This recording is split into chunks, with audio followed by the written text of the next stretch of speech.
Alright? And ito naman ay, treasure island. Ibig sabihin nito guys, nasa paligid mo lang ang tunay na kayamanan. So, wag kayong, hindi mo na kailangan maghanap or tumingin sa malayo mga kapiksi. Sometimes, yung mga blessings sa paligid natin nati-take for granted natin 'no, kaya hindi natin na-appreciate or nakikita how blessed we are. Mga kapiksi, always looking for blessings outside our life, 'di ba? Ba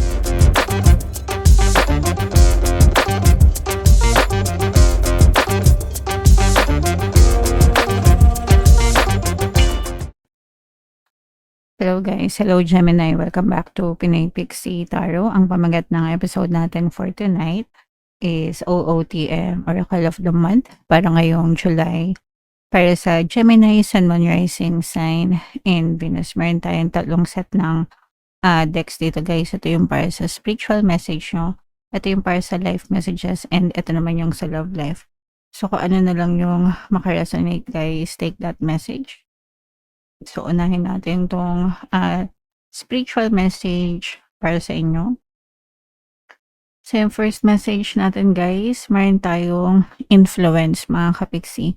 Sa panahon ngayon guys, no, lahat tayo mayroong access sa social media, even yung mga bata guys, no. And ang daling maka-impluwensya ng mga nababasa, napapanood, nakikita natin sa social media. So, make sure guys na kung ano yung mga positive, yun yung dun lang kayo magpa-impluwensya mga kapiksi. Huwag kayo masyadong magpa-impluwensya sa mga negative na nababasa, nakikita, napapanood nyo.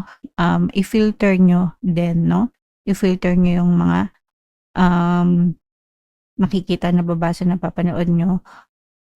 Piliin nyo para hindi yan makasira sa buhay nyo. Yung positive, yun yung mga nakakapag-inspire sa atin, mga nakakapag-motivate sa atin. So, doon tayo mag-focus palagi sa positive guys. Okay? Alright. And another message, Gemini, is balance. Guys, ito, ibig sabihin, talaga kailangan ilagay sa tamang balanse yung ating buhay mga kapiksi, no? So, lahat ng labis ay pangit or masama, lahat ng kulang ay masama din, 'di ba? So, ilagay sa tamang balanse, sa tamang moderation ang mga bagay. And also guys, no, yung palagi kong sinasabi sa inyo na you cannot appreciate darkness without light, and you cannot appreciate light without darkness. So, again, tamang balanse pa rin mga kapiksi. And another message para sa inyo guys is a reflection. Ibig sabihin nito guys, for some of you, pwedeng nag-iisip-isip kayo ngayon, no? Nagmumuni-muni yung iba sa inyo sa mga nangyayari sa buhay nyo, and okay lang yan mga kapiksi. Kung ano yung mga pwede nyong lessons na matutunan sa positive, yakapin nyo. Yung mga negative, yun yung bitawan nyo mga kapiksi. Alright? So, yeah. Comment down below if naka-resonate kayo dyan sa mga spiritual messages. Ito naman yung sa life guys, no? Habang sinashuffle ko to, panoorin mo na yung video natin regarding sa ating paano mag-manifest ng abundance video course. Kapiksi, sawa ka na ba sa mga struggles at hirap sa buhay mo? Masipag ka ba at masikap sa buhay ngunit hindi ka pa rin umaasenso? Ilang beses ka na bang nag-attempt mag-negosyo at mag-invest pero palagi ka pa rin nalulugi? Sa pagkakataon na ito ay maaaring may subconscious beliefs ka na nagiging balakid sa iyong pag-unlad at pagyaman. Introducing, paano mag-manifest ng abundance video course. Dito ay matututunan mong ma-overcome ang mga balakid mo para tuluyan ka ng umunlad, umasenso, sumagana, maging matagumpay, successful at maswerte sa iyong kabuhayan, pera, trabaho, negosyo, salapi at kaperahan ng bonggang-bongga. Dali, mag-send na ng email sa pinoypixie@gmail.com at simulan na ang iyong pagyaman ngayon. Alright, so sa lahat ng gusto mag-avail ng course guys, meron tayong paano mag-manifest ng abundance video course, paano mawala ang third party at magkaroon ng harmonious na relationship, paano pabalikin si ex, reverse breakup. Sa mga interesado guys, mag-send lang kayo ng email sa pinoypixie@gmail.com. And sa mga naghahanap ng pampaswerte guys, meron tayong money shaker jar. Ito yun guys, no? Super liit na bote nito pero super effective, super powerful guys. Inaalog to and tsaka ito. So kung gusto niyo swertehin din kayo, ito yung ating WhatsApp number guys. I-chat nyo lang ako dyan, mga kapiksi. So ito yung ating live messages kung ano lang yung makaresonate guys.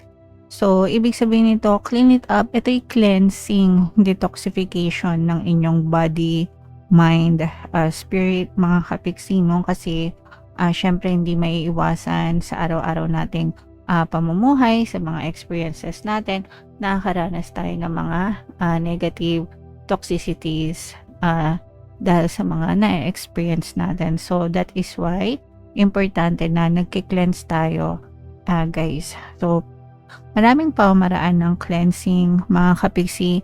Cleansing ginagawa yun para maalis or mataboy yung mga negative energies sa paligid natin or sa katawan natin. So ang pinaka the best para sa akin, no, is yung paliligo sa tubig dagat or tubig alat.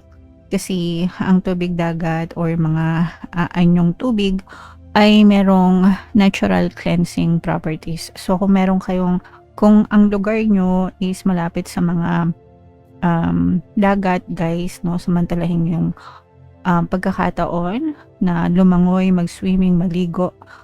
Pero kung wala namang chance kasi walang beach sa lugar nyo or malayo kayo guys, pwede kayong maligo ng tubig na may asin, huling banlaw, mga kapiksi. So yeah, kung wala naman, maghanap kayo guys ng ibang way para makapag-cleanse kayo. Maraming paraan mga kapiksi. Okay? Alright. And ito naman, mga kapiksi, co-create. Ibig sabihin ng co-create guys, meron kayong bahagi sa creation ng inyong realidad sa buhay. So 50-50 kayo ni universe. So 50% galing sa'yo and then 50% galing kay universe, mga kapiksin. Okay? So, make sure na yung 50% mo, binibigay mo ang lahat. And, hayaan mo naman si universe na ibigay yung 50% niya para makatulong sa inyo. Mga kapiksi, huwag kayong maging atat. Kailangan magtiwala ka, no? Kailangan you have faith, mga kapiksi. Alright? And ito naman ay Treasure Island. Ibig sabihin nito guys, nasa paligid mo lang ang tunay na kayamanan. So wag kayong hindi mo na kailangan maghanap or tumingin sa malayo, mga kapiksi. Sometimes yung mga blessings sa paligid natin natitake for granted natin, no? Kaya hindi natin na-appreciate or nakikita how blessed we are. Mga kapiksi, always looking for blessings outside our life, di ba? But hindi ganon, hindi totoo yun guys, no? The fact na gumigising ka pa sa umaga, may pambili ka pa ng pagkain, may pambayad ka pa ng internet, may pang-load ka pa para makanood ng pixie, di ba? You are blessed, mga kapiksi. Okay? So, i-appreciate nyo lahat ng blessings sa paligid nyo guys. Okay, so comment down below if naintindihan nyo yan. Ito naman ay sa love guys. Tingnan naman natin yung mga love energy or energy surrounding your love situation. Kung ano lang yung makaresonate. So ito guys, may naghahabol. Ito, nangyayari ito kapag one-sided na lang yung relationship. Ibig sabihin, isa na lang yung nagmamahal, isa na lang yung lumalaban, isa na lang yung may gusto. The other half, ayaw na, umiiwas na, lumalayo na, nag-give up na. So it's either ikaw yung naghahabol or kayo yung hinahabol, mga kapiksi. It may work for a while, pero kaya nga may mga nagkakabalikan, di ba? Pero kapag hindi na-reciprocate, mga kapiksi, maaari din yan bumitaw sa dulo. So, choose wisely, mga kapiksi. Alright, and eto naman, another message. Ito naman guys, no, for some of you, nakikipagsapalaran pa, kaya nga naghahabol, no. Eto, kung sino yung naghahabol, siya yung nakikipagsapalaran pa, ibig sabihin gusto pang sumugal dun sa relationship, gusto pa ng another chance, gusto pa na i-extend yung relasyon. So, okay lang yan. Sabi ko nga sa inyo, pwede naman yan mga kapiksi.